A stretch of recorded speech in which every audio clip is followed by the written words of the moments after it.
জীবনে সুখ এবং শান্তি কামনা করেন।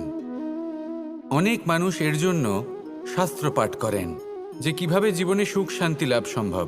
আর তিনটি প্রধান শাস্ত্র যা আমাদের জীবনে আমাদের আশেপাশে বিদ্যমান তা হল ইতিহাস, বিজ্ঞান এবং ধর্ম।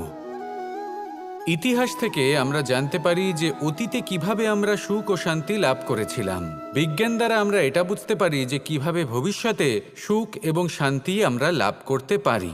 আর ধর্ম আমাদের এই শিক্ষা দেয় যে আজকের এই বর্তমানে কিভাবে সুখী থাকা যায়, কিভাবে শান্তি লাভ করা সম্ভব। আর সেটাই হলো সবথেকে বেশি প্রয়োজন। অনেক সংখ্যক মানুষ অতীতে আটকে রয়েছেন, সেখানে অনেক মানুষ ভবিষ্যতের চিন্তায় দিন কাটাচ্ছেন। আজ এই বর্তমানে খুব কম সংখ্যক মানুষ প্রসন্ন থাকতে পারেন, সেটাই শিখুন।